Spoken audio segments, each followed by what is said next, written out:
Jim Jordan tries to rattle Jasmine Crockett. Her ice-cold line shuts him down. The tension in that House Judiciary Committee room was so thick you could slice it with a blade. Congressman Jim Jordan, his face flushed crimson with fury, was leaning into his microphone like a man possessed. His voice boomed through the marble halls of Congress as he unleashed his rage at the newest member sitting across from him. Papers were flying, his fist was slamming the wooden table, and the C-SPAN cameras were capturing every single second of what was about to become the most explosive political meltdown of the year. But here's the thing that nobody saw coming. While Jordan was having his complete breakdown on live television, screaming at the top of his lungs, Congresswoman Jasmine Crockett just sat there, perfectly calm, hands folded neatly on the table, not even a flicker of emotion crossing her face. She looked like she was watching someone have a tantrum at the grocery store, mildly interested but completely unbothered. Then, as Jordan's screaming reached its absolute peak, she leaned forward slightly and said something that would change everything. 6 simple words that would instantly break the internet, spawn millions of memes, and completely destroy one of the most feared Republicans in Congress without her even raising her voice. What happened next wasn't just viral, it was a cultural earthquake. Within minutes, the clip was exploding across every social media platform. Twitter was on fire, TikTok creators were going absolutely wild, and even people who never follow politics were sharing this moment like their lives depended on it. The hashtags were trending faster than anyone could keep track of, and news outlets were scrambling to cover what everyone was calling the most savage political takedown in congressional history. This wasn't your typical political back and forth, where both sides claim victory. This was a complete and total annihilation, one that left a 15-year veteran of Congress looking like he'd just been schooled by someone who could be his daughter. The contrast was so stark, so perfect, that it instantly became the template for how to handle bullies in the digital age. We're talking about a moment that didn't just go viral, it rewrote the entire playbook for political confrontation. Suddenly, staying calm wasn't just smart politics, it was a superpower, and Jasmine Crockett had just demonstrated exactly how devastating that superpower could be when wielded by someone who knew what they were doing. Before we dive into exactly how this incredible showdown unfolded, make sure you smash that like button and hit subscribe because you're about to witness something truly special. This is the story of how a freshman congresswoman from Texas used 6 perfectly chosen words to completely dismantle one of Washington's most intimidating figures, and why millions of people are still talking about it. Trust me, you've never seen a political beatdown quite like this one, and the best part? She never even raised her voice. Jim Jordan didn't just walk into Congress, he bulldozed his way through it. For over 15 years, this Ohio Republican has built his entire political brand on being the guy nobody wants to face across a committee table. The former wrestling coach turned his mad aggression into a political weapon, earning himself the most feared reputation on Capitol Hill. When Jordan enters a hearing room, the atmosphere shifts immediately. Seasoned politicians feel their pulse quicken, witnesses start sweating before he even opens his mouth. Because everyone knows what's coming, a verbal assault designed not just to ask questions, but to demolish whoever's unlucky enough to be in his crosshairs. His signature look became legendary. No suit jacket, sleeves rolled up like he's about to get into a fistfight, voice cranked to near shouting levels that echo off marble walls. Jordan doesn't ask questions. He launches calculated attacks. He points his finger like a weapon, interrupts constantly, and never, ever lets anyone finish their answer without jumping in with another accusation. The man perfected political intimidation into an art form. Witnesses would literally shake under his questioning. Democratic colleagues would prepare for weeks just to survive 5 minutes of his interrogation. He'd destroyed careers with his aggressive tactics, turning boring committee hearings into must-watch political theater where he was always the undisputed star. Jordan's method was brutally effective because it was so relentless. He'd rapid-fire questions faster than opponents could think, throw out accusations designed to rattle composure, and use his chairman powers like a club to silence anyone who tried to push back. His team would leak attack lines to friendly media beforehand, setting the narrative that whoever faced Jordan was about to get absolutely demolished. Conservative audiences loved it. To them, Jordan was the ultimate Republican warrior, the guy who finally fought fire with fire against what they saw as liberal bias and corruption. He'd built a massive following by being the loudest, most aggressive voice in every room, turning political confrontation into pure entertainment. But Jordan's reputation went deeper than just theatrics. He was genuinely feared because his tactics worked. Officials resigned rather than face his questioning. Political careers ended after a single brutal Jordan interrogation session. He'd mastered the art of making opponents look weak, unprepared, and completely out of their league. His power came from psychological warfare as much as political positioning. The anticipation of facing Jordan would get inside people's heads weeks before they ever sat across from him. His staff would research every possible vulnerability, every past statement, every potential weakness they could exploit during the hearing. That's exactly what made him so confident walking into the hearing with Jasmine Crockett. Here was a freshman congresswoman, young, black, female, and new to Washington's power games. In Jordan's mind, this was going to be target practice. His team had already prepared their attack lines about her police reform positions, confident they'd overwhelm her with his trademark aggression. What Jordan didn't realize was that he was about to face someone who'd been preparing for bullies like him her entire life. Jasmine Crockett may have been fresh to Washington's power games, but she was absolutely no rookie when it came to facing down bullies. At 43, this Texas congresswoman carried something far more dangerous than political ambition. She had the battle-tested instincts of a civil rights attorney who'd spent years dismantling hostile opponents in courtrooms where people's lives hung in the balance. Growing up in St. Louis, Crockett learned early that the world wasn't designed for someone like her to succeed. She watched her mother work multiple jobs just to keep the lights on, saw how the system treated people who looked like her family, and understood that if she wanted to change anything, she'd have to fight for every single inch of progress. But it was her years practicing law in Texas that really forged her into the weapon Washington didn't see coming. While other attorneys chased corporate clients and big paychecks, Crockett was in the trenches defending people who couldn't afford high-powered legal teams. She faced down prosecutors who thought they could steamroll a young black woman, stared down judges who questioned her qualifications, and dismantled opposing counsel who tried to intimidate her with volume and aggression.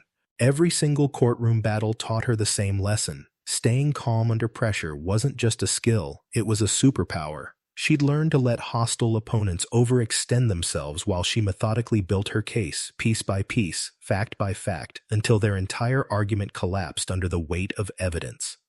When Crockett arrived in Washington, the political establishment made a critical error in judgment. Senior Democrats whispered that she should keep her head down, learn the ropes, and wait her turn. Republicans looked at her resume and saw an easy target: young, black, female, and new to the game. In their minds, she was perfect for a public humiliation that would boost their own profiles. What they completely missed was that Crockett had been preparing for moments like this her entire life. Behind that calm exterior was a strategic mind that had studied every possible angle of attack. She didn't just wing it, she prepared like her career depended on it, because she knew it did. Her team had done their homework on Jim Jordan's tactics, studying his patterns, his favorite intimidation techniques, his go-to moves when he wanted to rattle an opponent. They knew he'd try to overwhelm her with aggression, use his chairman powers to silence her, and create viral moments that made her look weak and unprepared. But Crockett brought something to that hearing room that Jordan had never faced before, someone who genuinely wasn't afraid of him. Years of defending clients against life-and-death charges had taught her that political theater was nothing compared to real stakes. She'd faced down actual threats to people's freedom and won. A loud congressman having a tantrum? That was just Tuesday morning for someone with her background. What made Crockett truly dangerous wasn't just her legal training, it was her complete fearlessness combined with meticulous preparation. She wasn't intimidated by titles, rattled by shouting, or impressed by reputation. She was ready to do what she'd always done, let her opponent destroy himself while she stayed focused on the facts. The morning of that House Judiciary Committee hearing, Jim Jordan strutted into the room like a predator who'd caught the scent of easy prey. This wasn't just another routine congressional hearing for the Ohio Republican. This was hunting season, and he'd set his sights on what he thought would be the perfect target: freshman Congresswoman Jasmine Crockett. Jordan's team had been planning this ambush for weeks. They saw Crockett as the ideal opponent to make an example of, young, inexperienced, and perfectly positioned for a very public humiliation that would send a message to every Democrat in Congress. Don't mess with the master. The setup was methodical and ruthless. Jordan's staff had been leaking talking points to friendly conservative media outlets, framing the hearing as another investigation into the weaponization of the federal government. They'd done their opposition research, combing through every statement Crockett had ever made, looking for ammunition they could use to trap her in contradictions or force her into damaging admissions. Their strategy was vintage Jordan: hit hard, hit fast, and don't let up. They planned to corner her on her previous statements about police reform, knowing that any stumble would be instantly clipped and shared across conservative social media as proof that young Democrats were radical and unprepared for serious governance. Jordan walked in that morning with the swagger of a man who'd never lost one of these confrontations. He looked across the committee table at Crockett and saw exactly what he expected: a rookie who was about to learn why he was the most feared interrogator on Capitol Hill. In his mind, this wasn't even going to be a fair fight. His game plan was textbook political domination. Use his chairman powers to control the flow of questioning, interrupt her whenever she tried to build momentum, and create the kind of viral moments that would have conservative media celebrating his takedown of another liberal politician. The cameras were rolling, the press gallery was packed, and Jordan was ready to put on a show. But what Jordan's team had completely missed in all their preparation was that they weren't dealing with just another political newcomer. They were about to face someone who'd spent years in Texas courtrooms, dismantling hostile witnesses and aggressive opponents who thought they could intimidate her with volume and theatrics. While Jordan was planning his attack, Crockett was preparing her defense and offense. Her team had studied every video of Jordan's previous confrontations, analyzing his patterns, his favorite interrupt techniques, his go-to moves when he wanted to rattle an opponent. They knew exactly how he'd try to overwhelm her, and they were ready. What Jordan thought would be a routine political execution was about to become the biggest miscalculation of his congressional career. He'd walked into that hearing room confident he was the hunter, completely unaware that he was about to become the hunted. The trap was set, the cameras were rolling, and Jim Jordan had no idea that he was about to face the most devastating political takedown of his life. As Jim Jordan unleashed his typical barrage of shouting, interruptions, and aggressive questioning, Jasmine Crockett sat there like a master chess player watching her opponent make predictable moves. While the committee room crackled with Jordan's explosive energy, she remained perfectly still, pen in hand, legal pad open, absorbing every single word like a sponge soaking up water. This wasn't panic or fear keeping her quiet. This was strategy, pure, calculated, devastating strategy. Jordan's tactics were designed to overwhelm and intimidate. He shouted over witnesses, barked accusations, and wielded his chairman powers like a sledgehammer, cutting off Democrats before they could build any momentum. The room vibrated with tension as his voice echoed off the marble walls, his finger jabbing through the air like a weapon. But Crockett wasn't taking the bait. Her years as a civil rights attorney had taught her that sometimes the most powerful move is the one you don't make. She understood something Jordan didn't, that letting an aggressor exhaust themselves while you stay calm isn't weakness, it's warfare. Throughout the early hours of the hearing, while Jordan raged and dominated the narrative, Crockett was conducting her own quiet investigation. She cataloged his patterns, noted his favorite interruption techniques, and identified exactly when his voice would crack under pressure. Every outburst, every dramatic gesture, every parliamentary procedure abuse, she was filing it all away for later use. When her first opportunity to speak finally came, Crockett's approach was surgical. Instead of matching Jordan's volume and aggression, she began with quiet, precise questions that seemed almost boring at first glance. She asked about witness qualifications, funding sources, potential conflicts of interest. Nothing flashy, nothing that would give Jordan an opening to explode. But each question was a controlled demolition charge designed to slowly unravel the credibility of Jordan's carefully selected witnesses. She wasn't trying to create viral moments. She was systematically destroying the foundation of his entire hearing. As the hours passed, the contrast between them became more stark and more powerful. Jordan's face grew redder, his gestures more frantic, his interruptions more desperate. Meanwhile, Crockett. Teet's presence seemed to expand, not through volume, but through the kind of quiet authority that comes from complete preparation, meeting perfect composure. Observers in the gallery could feel the shift happening in real time. Jordan's voice occasionally cracked now, his usual confidence replaced by something that looked suspiciously like panic. He was starting to realize that his trademark intimidation tactics weren't working against this opponent, and that realization was making him more reckless by the minute. Crockett's patient questioning had begun exposing critical weaknesses in the witnesses' testimonies. One by one, she forced admissions that contradicted Jordan's narrative, creating cracks in his political theater that would soon become gaping holes. The cumulative effect was like watching a controlled avalanche. Each question built on the previous one, creating an unstoppable momentum that Jordan was powerless to prevent. His aggressive style, which had dominated Congress for 15 years, was suddenly useless against someone who refused to be rattled, rushed, or intimidated. The calm before the storm wasn't just a moment. It was a masterclass in strategic patience that was about to change everything. By the fourth hour of that hearing, something had fundamentally shifted in the room. The air was electric with tension, and Jim Jordan, the man who'd spent 15 years intimidating everyone who crossed his path, was starting to crack. What began as his typical aggressive interrogation was rapidly devolving into something far more dangerous, a complete and total meltdown on live television. Jordan's face had turned from red to purple, veins bulging in his neck like ropes ready to snap. His trademark squint had morphed into a wild-eyed glare that made him look less like a seasoned congressman and more like a man teetering on the edge of a psychological break. The controlled aggression that had made him famous was gone, replaced by something raw and unhinged. "You don't know what you're talking about," he screamed at C. "Rocket," his voice cracking under the strain, "you're completely out of line." His fist came down on the wooden table so hard that papers scattered like leaves in a hurricane, the sound echoing through the marble chamber like a gunshot. But Jordan wasn't finished. Standing up from his chair with the unsteady movement of a man who'd lost all sense of proportion, he pointed directly at Crockett with a shaking finger. "You're a freshman member who thinks she can come in here and disrespect the entire process." His voice was so loud now that security officers outside the committee room stepped closer to the doors, unsure if they were witnessing a political confrontation or something that might require intervention.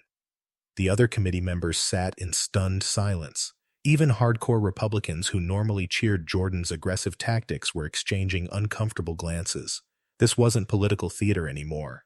This was a man having what looked like a complete breakdown on C-SPAN, watched by millions of Americans who were seeing their congressman lose his mind in real time. "You're grandstanding. You're playing politics. You're everything that's wrong with Congress today," Jordan continued, his voice now reaching levels that made the microphones distort. Spit flew from his mouth as he gesticulated wildly, his usually precise political messaging replaced by incoherent rage. Through it all, Jasmine Crockett sat perfectly still. She didn't interrupt, didn't respond, didn't even change her expression. The contrast was absolutely stunning. On one side, a 60-year-old man having what appeared to be a complete nervous breakdown on national television, and on the other side, a calm, composed congresswoman who looked like she was watching a mildly interesting documentary. Jordan slammed his gavel repeatedly, the wooden strikes punctuating his screams like exclamation points. "Oh!" he bellowed, his voice now so strained it was barely recognizable.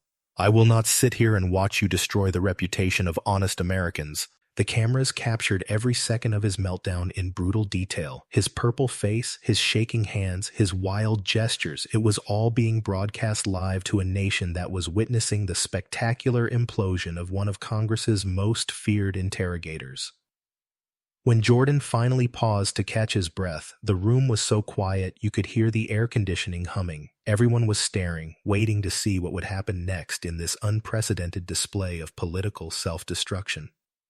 The room was dead silent. Jim Jordan had just finished his most explosive tirade yet, screaming, pointing, slamming his gavel like a man completely unhinged. His face was purple with rage, veins bulging, papers scattered everywhere from his violent outbursts. The cameras had captured every second of his meltdown, and millions of Americans were watching a congressman have what looked like a complete breakdown on live television. Everyone was staring at Jasmine Crockett, waiting to see how she'd respond to this unprecedented attack. Would she scream back, storm out, break down under the pressure? Jordan was practically vibrating with fury, his chest heaving as he glared at her with wild eyes, expecting her to crumble. Instead, Crockett did something that nobody in that room saw coming. She took a small sip of water from the glass in front of her. She straightened her papers with the same calm precision she'd shown all day. She looked up at Jordan with an expression of mild concern, like a teacher looking at a student who'd just had a tantrum. Then, in the dead silence of that committee room, she spoke 6 words that would instantly break the internet. "Are you okay? Do you need a minute?" The effect was immediate and absolutely devastating. In that moment, the entire power dynamic in the room flipped completely upside down. Jordan, who had been trying to intimidate her with his rage, suddenly looked like an out-of-control child being gently corrected by the only adult in the room. The contrast was so stark it was almost surreal. Here was this 60-year-old man, purple-faced and shaking with anger, being asked with genuine concern if he needed help collecting himself. The question wasn't sarcastic or mocking. It sounded like she was actually worried about his well-being, which somehow made it even more brutal. Someone in the gallery actually gasped. A Democratic member put his hand over his mouth to hide a smile. Even some Republican members looked like they were struggling not to react. The silence stretched for what felt like hours, but was probably only seconds. But Crockett wasn't finished. "Because if you're done with your outburst," she continued in that same perfectly calm tone, "I'd like to continue asking questions that might actually help the American people understand what's happening here." The casual way she dismissed his entire meltdown and returned to her work was the final blow. She hadn't just beaten him in their confrontation, she'd made him irrelevant to it. Jordan slowly sank back into his chair, still staring at her in complete disbelief. Within seconds, phones throughout the press gallery were buzzing with notifications. The clip was already being uploaded to every social media platform imaginable. RUK was trending before Jordan even realized what had happened to him. The most feared interrogator in Congress had just been completely destroyed by 6 words delivered so calmly, so professionally, that he didn't even understand he'd been annihilated until it was over. And the best part, she never even raised her voice. Within seconds of Crockett's devastating 6-word question, the internet absolutely lost its mind. We're talking about a digital explosion so massive it practically broke social media. The clip was spreading fast, than wildfire, and everyone, politicians, influencers, your grandmother, was sharing this moment like their lives depended on it.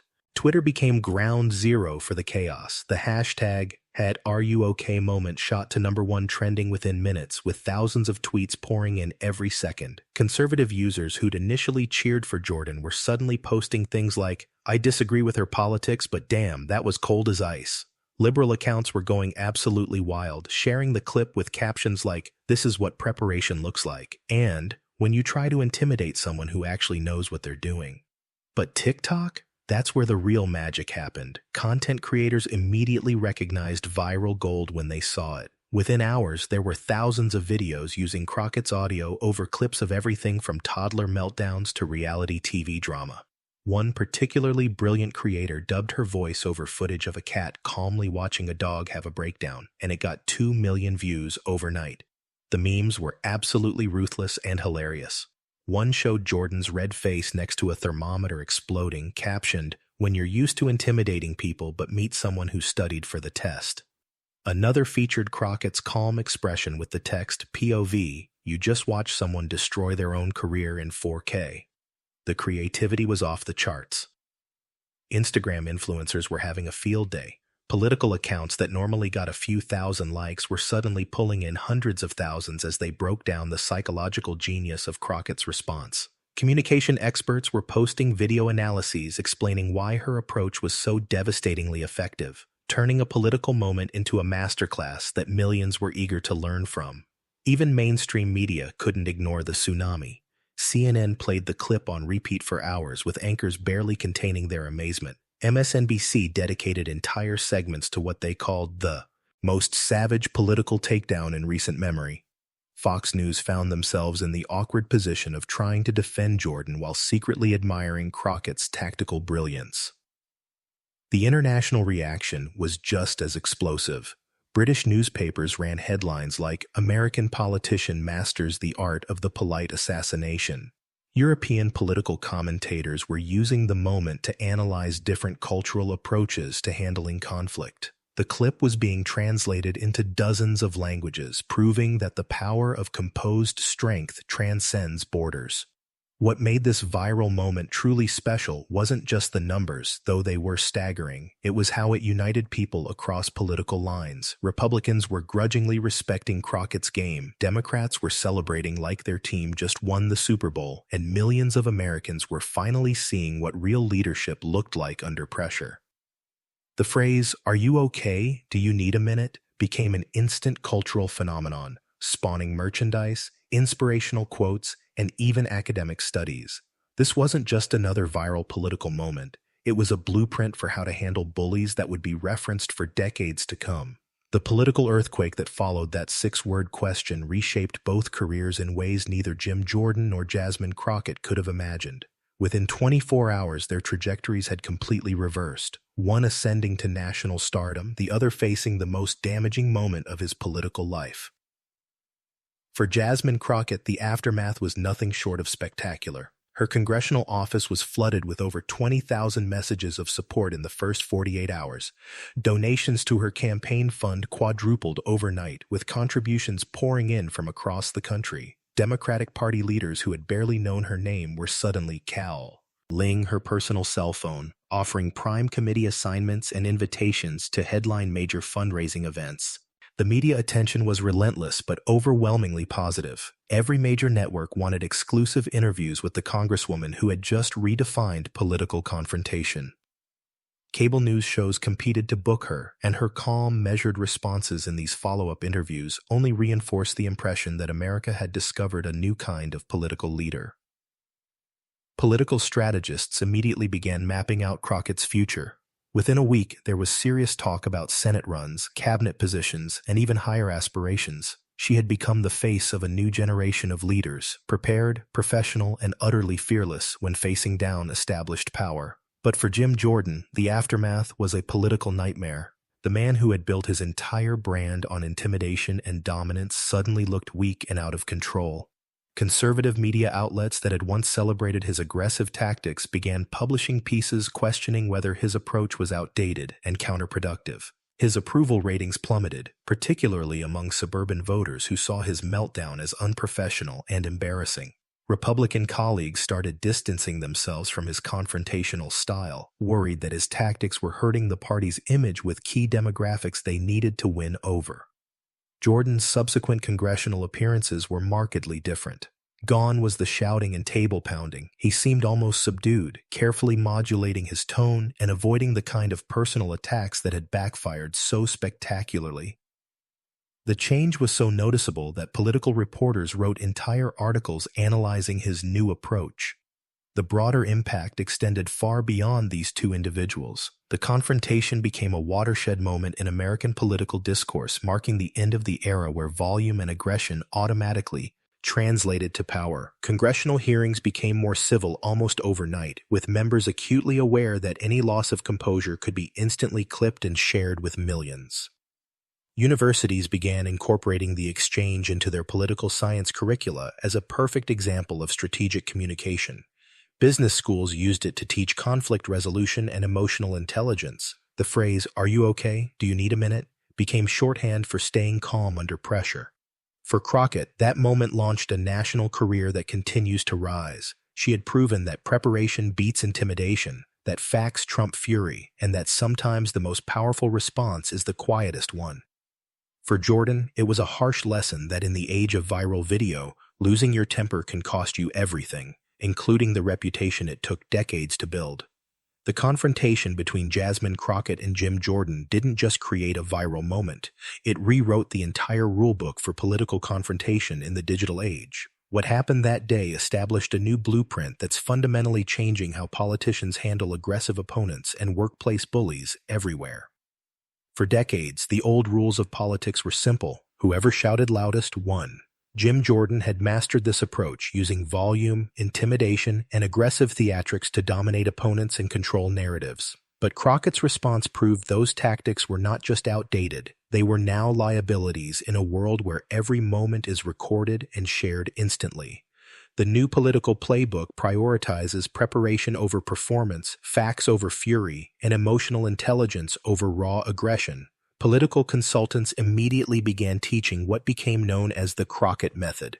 Never match an aggressor's energy level. Use calm questions to highlight unreasonable behavior. Stay focused on facts rather than personal attacks, and let your opponent's lack of control destroy their own credibility. Training programs for politicians now include mandatory sessions on handling hostile questioning with grace. These workshops focus on voice modulation, body language, and psychological techniques that neutralize attacks without escalating conflict. The core principle is revolutionary. True power comes from composure, not chaos. This blueprint has become especially empowering for women and people of color entering politics, offering a proven strategy for outmaneuvering established figures who rely on status and intimidation. Instead of being silenced by aggressive tactics, they now have a roadmap for turning those attacks into moments of strength.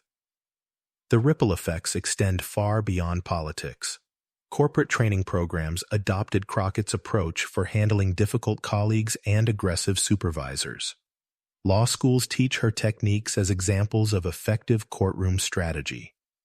Business schools use the exchange in leadership courses about emotional intelligence and conflict resolution.